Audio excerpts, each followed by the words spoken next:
Hello दोस्तों, आपका स्वागत है आपकी अपनी शिक्षा की चौपाल में। शिक्षा की चौपाल में हम अध्ययन कर रहे हैं प्रकाश का परावर्तन का। इसी क्रम में हमने पिछले दिनों अध्ययन किया था F बराबर R/2 के बारे में और उसे सत्यापित किया था। हम आज पढ़ेंगे आवर्धन सूत्र के बारे में। मैंने पहले आप लोग को बता दिया है कि आवर्धन यानी इसे m से सूचित करते हैं। क्या होता है? प्रतिबिंब की ऊंचाई बटा बिंब की ऊंचाई। तो अगर प्रतिबिंब को हम h2 और बिंब को h1 मानते हैं, फिर दूसरा फॉर्मूला इसका हमने पढ़ा था m बराबर -v/u। अगर इन दोनों को मिश्रित कर दे, मिला दें, तो क्या हो जाएगा? h2 बटा h1 बराबर -v/u। आज हम यही सत्यापित करने जा रहे हैं कि H2 बटा H1 बराबर -v/u कैसे होता है। तो चलिए हम देखते हैं।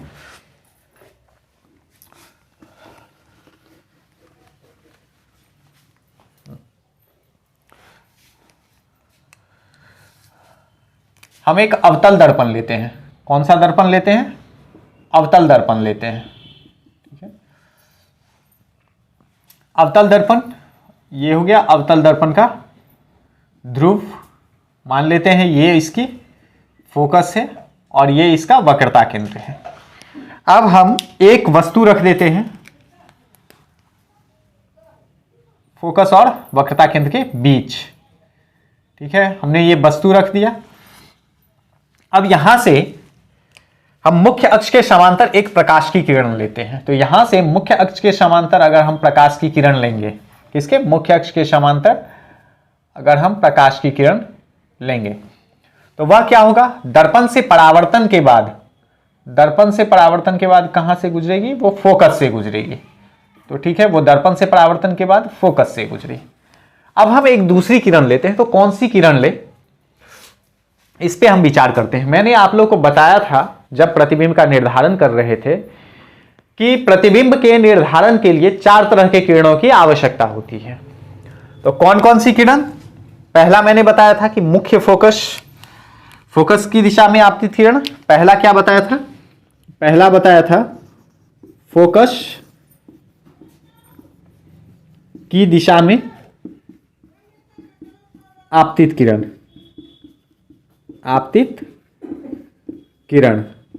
ठीक है, दूसरा क्या बताया था? दूसरा बताया था मुख्य अक्ष के समांतर आपतित किरण। मुख्य अक्ष के समांतर आपतित किरण।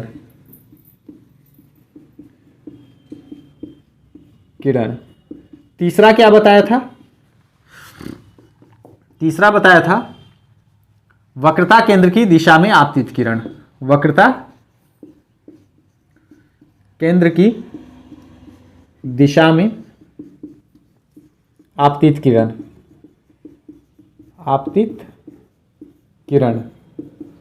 और चौथा क्या बताया था? चौथा बताया था ध्रुव की दिशा में आपतित किरण। कौन सा? ध्रुव की दिशा में आपतित किरण। तो पहला फोकस की दिशा में आपतित किरण, दूसरा मुख्य अक्ष के समांतर आपतित किरण, तीसरा वक्रता केंद्र की दिशा में आपतित किरण और चौथा ध्रुव की दिशा में आपतित किरण। ये 4 मैंने बताया था आप लोग को। इसमें से बताया था कि किन्हीं 2 किरणों की मदद से हम प्रतिबिंब का निर्धारण करते हैं।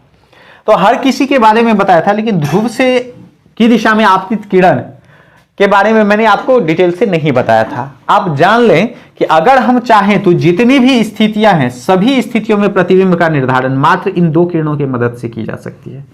फोकस की दिशा में आपतित किरण और ध्रुव की दिशा में आपतित किरण। सिर्फ यही दोनों किरणें रहेगी, बाद बाकी और किसी किरण की आवश्यकता नहीं है। तो हम इसी किरण को लेके आज देखते हैं कि किस प्रकार जो है स्थिति का निर्धारण होगा और इसी से हम प्रमाणित करेंगे दर्पण के आवर्धन सूत्र को। तो चलिए हम दूसरी किरण लेते हैं, ध्रुव की दिशा में आपतित किरण। कौन सी हो गई? ध्रुव की दिशा में आपतित किरण। तो ध्रुव की दिशा में आपतित किरण कहां से होके जाएगी? स्पष्ट है कि ध्रुव की दिशा में आपतित किरण दर्पण के ध्रुव से होके जाएगी। ठीक है, तो ध्रुव से होके गई, ये आपतित किरण हुई।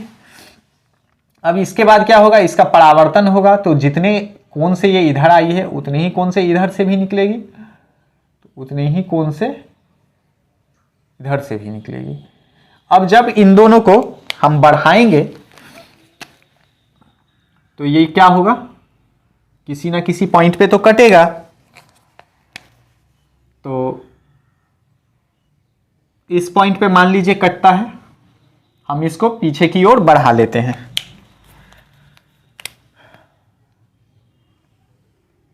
पीछे की ओर बढ़ा लिए, हमारा प्रतिबिंब कहां बना, प्रतिबिंब इस पॉइंट पे बना, तो कहां, वक्रता केंद्र से पीछे बना प्रतिबिंब।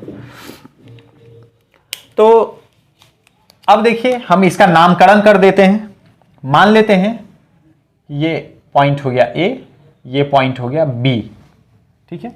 इसका भी कुछ आप नामकरण कर दीजिए, इसका नामकरण कर देते हैं, मान लेते हैं ये है एक्स, ये है वाई। अब देखिए अगर हम इस त्रिभुज में मान लीजिए इसका भी नाम कुछ मान लीजिए ये डी है। अब अगर हम त्रिभुज एपीडी, त्रिभुज एपीडी तथा त्रिभुज एक्स वाई पी में लें, किसमें, एपीडी और त्रिभुज वाई एक्स पी में, त्रिभुज वाई एक्स पी में अगर इन दोनों त्रिभुज में लें तो हम क्या देखते हैं कि ये कोण और ये कोण बराबर है, आई बराबर आर, आप लोग जानते हैं दर्पण सूत्र से, क्योंकि ये तो अभिलंब हो जाएगी इस पे, ये मुख्य अक्ष जो है वो इस पे अभिलंब हो जाएगी। तो इस प्रकार जो है ये कोण और ये कोण क्या हो जाएगा, बराबर हो जाएगा। तो एंगल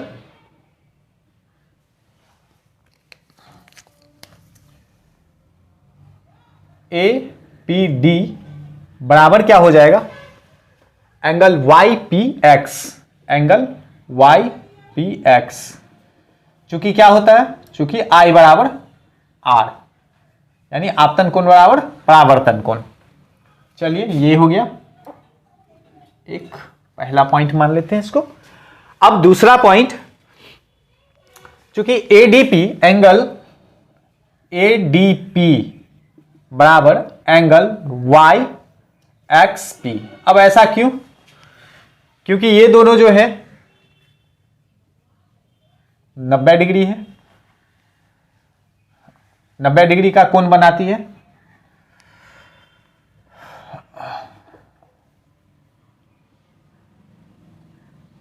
एंगल 90 डिग्री, ठीक है। इसको आप 2 मान लीजिए। अब देखिए अगर हम देखें तो त्रिभुज एपीडी और त्रिभुज वाई एक्स पी में क्या हुआ, 2 कोण बराबर हुआ।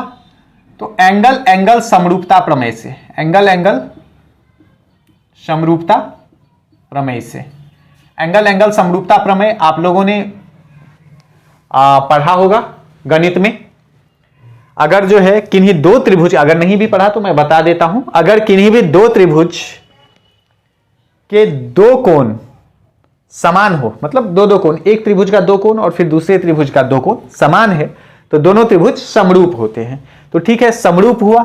जब समरूप हुआ तो क्या होगा, इसके जो है समान कोण के सामने की भुजाओं का अनुपात भी समान होगा। क्या होगा, समान कोण के सामने की भुजाओं का अनुपात भी समान होगा।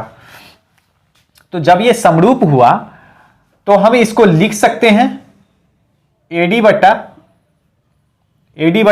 अब एडी क्या है, आई के सामने की, तो इधर आर के सामने की, तो आर के सामने की क्या हो जाएगा, एक्स वाई बराबर।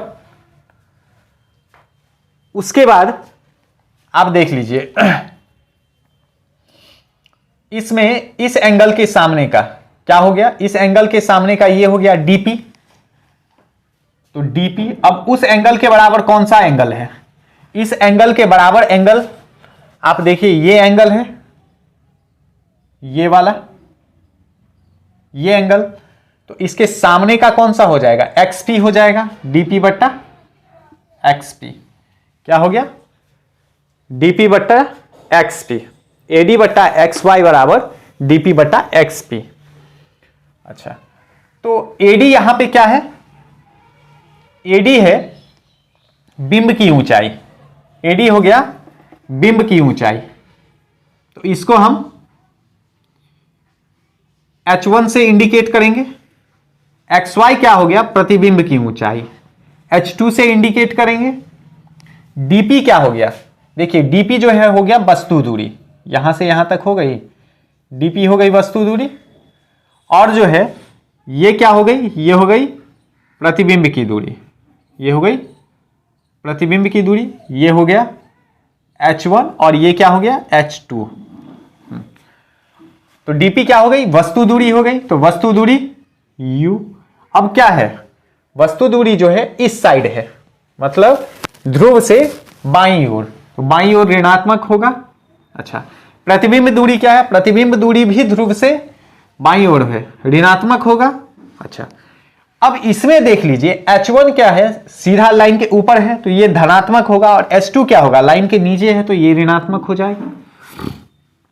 अब आप जो है इसको क्या कीजिए, ये माइनस माइनस कैंसिल कर देते हैं, तो ये क्या हो जाएगा? अब हम इसको लिख सकते हैं माइनस H2, अगर इधर पलटेंगे तो इधर भी पलट जाएगा V/U। अब इधर माइनस है, अगर इस माइनस को हम हटाना चाहते हैं तो दोनों तरफ हमें माइनस का चिन्ह लगाना होगा, तो हमने दोनों तरफ माइनस का चिन्ह लगा दिया, तो ये क्या हो गया? माइनस और माइनस बाहर में है, और ये माइनस मल्टीप्लाई होके क्या हो जाएगा? प्लस हो जाएगा। तो H2 बट्टा H1 बराबर क्या हो गया? Minus V/U। अब हम लोग जानते हैं कि H2 बट्टा H1 क्या होता है? H2 बट्टा H1 जो होता है वो आवर्धन होता है, तो M बराबर क्या हो गया? Minus V/U। यही प्रूफ करना था हमें, बेहद सिंपल है। अगर आप पीछे थोड़ा ध्यान से पढ़ते आ रहे हैं तो आपको ये समझने में कहीं भी दिक्कत नहीं होगी। उम्मीद करता हूं कि ये आपको समझ में आ गई होगी। तो मिलते हैं अब हम दर्पण से परावर्तन की अगली कक्षा में।